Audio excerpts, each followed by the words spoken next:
எங்களுக்கு ஹாஸ்பிட்டல் வேணும்னு சொல்லி நாங்க கேட்டோம். ஹாஸ்பிட்டலும் கொடுக்கல. ஹாஸ்பிட்டல் ஏடிஎம் பேர்ல போனதுமா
வணக்கம், நல்லா இருக்கீங்களா?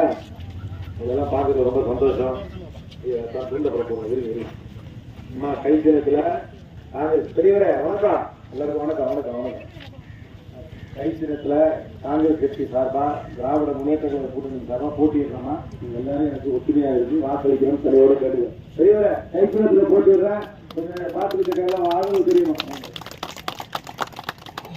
எல்லா பொருள்களையும் ஏறி போச்சு, எல்லா பொருள்களையும் ஏறி போச்சு. கோப்பு சீட்டு கண்ணாடி வேலை கூட ஏறி போச்சு.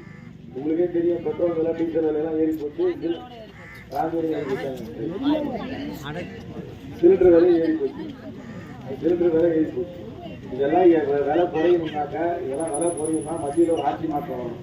அது ஒரு ஆட்சி மாற்றம் வரணும். அந்த ஆட்சி மாற்றம் வரணும்னா நம்ம கைத்தினத்துக்கு போகிறோம். ரெண்டாவதுமா தமிழ்நாட்டுக்கு கிடைக்க வேண்டிய நிதி கிடைக்க வேண்டும் என்றால் நம்ம தமிழ்நாட்டுக்கு நம்ம ₹1 வரி கட்டணும்னா 29 பைசா தான் திருப்பி வருது. ஆனா வட இந்தியாவில் ₹1 வரி கட்டினாங்கன்னா ₹2.23 தான் நமக்கு திருப்பி வருது. நம்ம பணம் வடநாட்டுக்கு போகுது. நம்ம ஊருக்கு அதிகமான நிதி வேண்டும் என்றால் நம்ம கைத்தினத்துக்கு போறோம். இப்போ நீங்க கடாவட்ட கோயில் இருக்கா? கடாவட்ட கோயில் போவீங்க, அது கடாவட்ட கோயில் போறது 20 வருஷத்துக்கு முன்னாடி அதிமுக அரசாங்கத்துல கடா வெட்டுறதையும் கோழி நேர்த்திகள்லாம் போது தடை பண்ணாங்க. ஞாபகம் இருக்காம உங்களுக்கு இருக்குல்ல? அதே மாதிரிதான் இப்ப திருப்பி பாஜக ஆட்சி வந்தாங்கன்னா கடா வெட்டுறதை தடை பண்ணிடுவாங்க. நம்மளுடைய கிராமப்புற பழக்க வழக்கங்கள்லாம் இருக்கணும்னா நம்ம கை சின்னத்துக்கு போறோம். அதுக்கப்புறம் முதலமைச்சரோட ₹1000 மாதம் மாதம் உரிமை தொகை வருது.